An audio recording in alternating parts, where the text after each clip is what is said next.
Selamat malam jemaat yang dikasihi oleh Tuhan Yesus Kristus. Kita mengucap syukur karena malam hari ini bersama dengan seisi anggota keluarga kita ataupun kita yang sendiri di rumah tetap beribadah kepada Tuhan, membawa pertumbuhan pengenalan akan Dia dan kasih yang makin melimpah. Pegangan kehidupan ini adalah firman Allah, mau berjalan berdasarkan kebenaran sabdanya. Marilah kita mendengarkan dan merenungkan bersama-sama di hari Rabu tanggal 3 Juni 2020. Renungan terambil dari kitab Imamat pasal 18 ayat 6 hingga ke-30 dengan topik menguatkan tatanan keluarga. Keluarga adalah basis yang penting sekali. Allah menciptakan Adam dan Hawa. Allah memelihara keturunan mereka turun-temurun. Allah melindungi keluarga Nuh, menyelamatkannya untuk maksud rancangan karya keselamatan Allah. Keluarga sungguh-sungguh dikuduskan dan dipakai oleh Allah untuk boleh menjalankan apa yang dikatakan missio Dei, misi Allah dalam kehidupan keluarga. Keluarga adalah fondasi yang utama, basis yang pokok untuk mengembangkan persekutuan yang lebih besar lagi, misi yang lebih luas lagi, berawal dari dalam rumah atau keluarga kita. Gereja yang berkembang adalah gereja yang sungguh-sungguh peduli memperhatikan, merawati, menumbuhkan, membimbing, mendampingi pertumbuhan kehidupan spiritualitas keluarga. Karena pada dasarnya di kenyataan teologis dan sosiologis, keluarga memegang peranan yang sangat penting. Bukankah dari dalam keluarga akan tampil dalam persiapan-persiapan, dalam bimbingan dan didikan, seorang yang akan melayani Tuhan dan berdampak secara sosial di tengah pemerintahan, masyarakat di sekitarnya, dan apa yang bisa dibuat secara personal. Nah, kita lihat dalam kitab Imamat ini, Tuhan memberikan sabdanya, bimbingan dan harapan-harapannya bagi keluarga. Rupanya ada tatanan bagaimana merawati kehidupan keluarga dan merawati kehidupan yang sesungguhnya. Tradisi dan pengalaman dialami oleh umat Tuhan, yaitu Israel, itu yang membuat mereka keluar dari Mesir menuju ke Kanaan. Ada kebiasaan-kebiasaan buruk dan jahat, merampas hak orang lain, mengumbar hawa nafsu, tidak mengontrol hawa nafsunya, merugikan pihak-pihak yang lain, merendahkan dan sungguh-sungguh menindas sesamanya dengan kejam lewat mengumbar hawa nafsu. Itu dilihat dan diperhatikan oleh umat Tuhan selama mereka di Mesir. Dan Allah menghendaki umat untuk hidup kudus dengan menjaga perkawinan dan tidak mencontoh hidup di Mesir ataupun di tanah Kanaan yang tidak memiliki ketetapan dan titah-titah Allah, yang merugikan sesamanya dan tidak menghormati Tuhan. Tuhan Allah mau mewujudkan kehidupan keluarga Israel yang kuat dan utuh dan kudus. Allah tidak ingin perkawinan umatnya tidak kudus atau kacau karena perilaku buruk yang dicontohkan orang Mesir ya. Juga bangsa Israel pada saat mereka akan memasuki Kanaan, mereka pasti akan berjumpa dengan budaya yang baru. Allah menginginkan mulai dari basis keluarga, hidup sungguh-sungguh mengikuti ketentuan, ketetapan yang Allah beri. Landasan firman Tuhan Imamat 11 ayat 44 mengatakan, maka haruslah kamu menguduskan dirimu dan haruslah kamu kudus sebab aku ini kudus. Tuhan Allah kudus berdampak kepada kehidupan umat yang kudus. Kehidupan yang menghormati perkawinannya, menjaga perkawinannya, memelihara perkawinannya, dan sungguh-sungguh memancarkan satu kehidupan yang memuliakan Tuhan lewat saling menghormati dan menghargai. Dan dikatakan di dalam nats ini bahwa perkawinan itu jangan sampai terjadi dalam perkawinan di mana sanak famili, anak laki-laki tidak boleh kawin atau melakukan kecemaran dengan adik perempuan dari ayah maupun dari ibu. Tidak boleh juga dengan istri omnya. Seorang bapak tidak boleh kawin atau melakukan kecemaran dengan menantu perempuan. Seorang laki-laki tidak boleh kawin atau melakukan kecemaran dengan istri saudaranya. Seorang laki-laki tidak boleh kawin atau melakukan kecemaran dan perbuatan mesum dengan ibu dan anak serta cucunya perempuan sekaligus. Juga tidak boleh kawin dan melakukan kecemaran dengan istri kakaknya.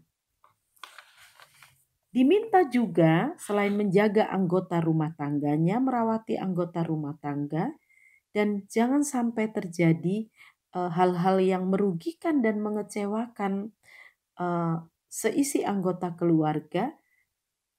Tetapi juga ada diingatkan dalam kitab Imamat ini, selain apa yang harus dilakukan dalam keluarga batih, keluarga inti, di ayat 19 dan 20, di situ dijelaskan, seorang laki-laki tidak boleh bersetubuh dengan perempuan yang sementara cemar kainnya, kawin atau melakukan kecemaran dengan istri orang lain.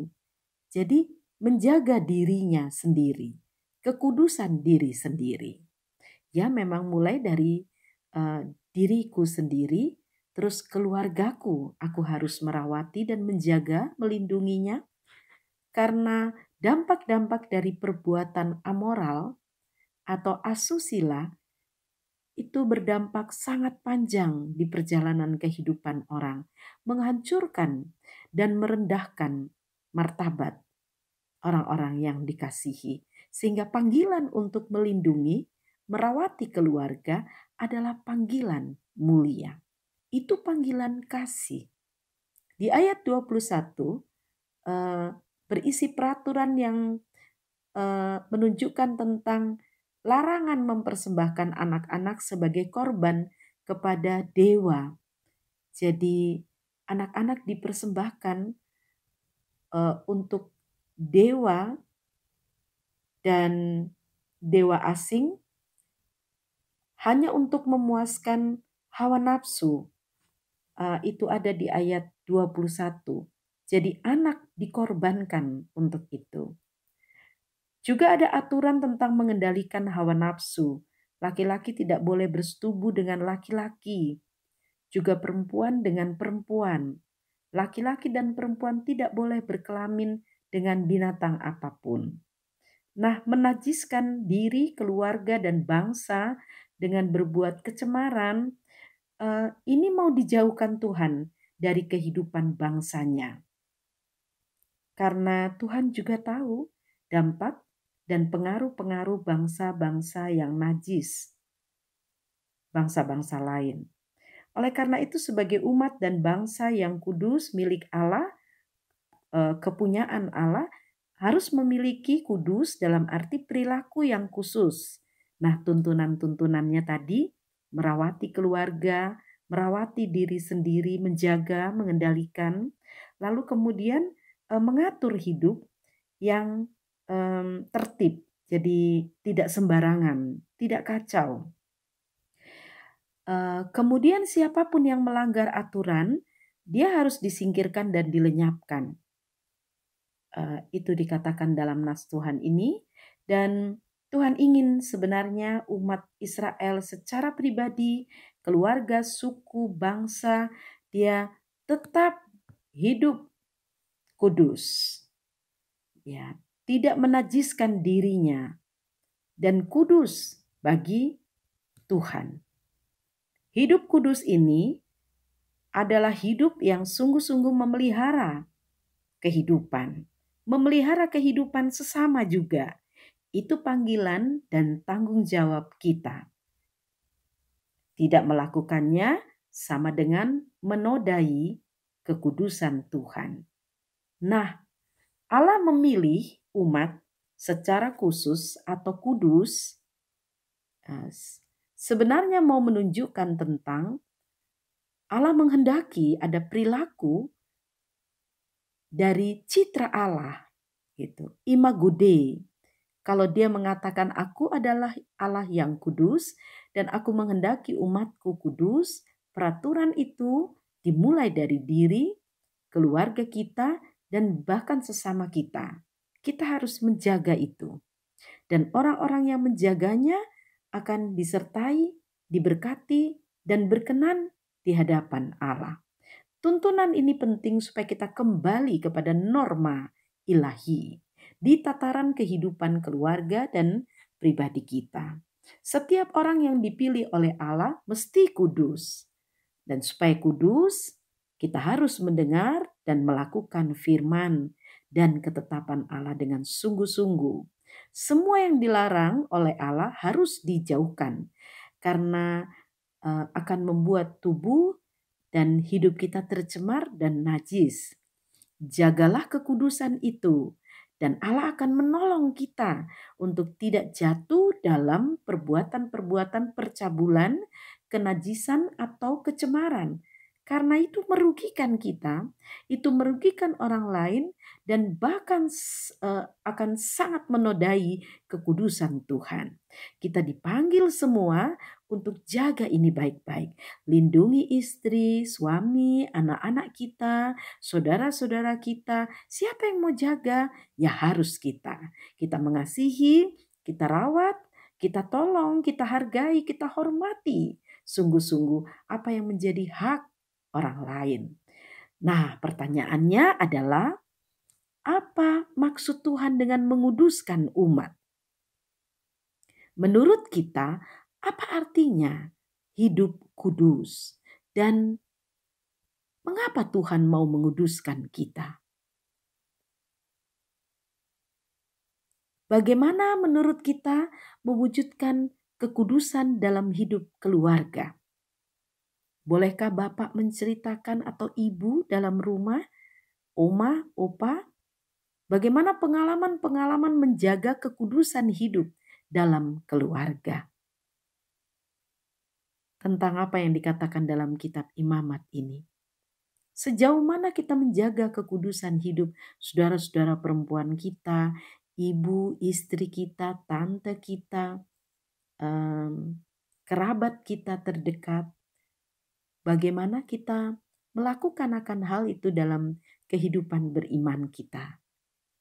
Dan yang terakhir, apakah kita mampu untuk mengendalikan hawa nafsu kita? Siapa yang akan tolong kita supaya hawa nafsu itu dia tidak liar, tapi terkurung dalam tuntunan dan kawalan Tuhan? Mintalah Roh Kudus.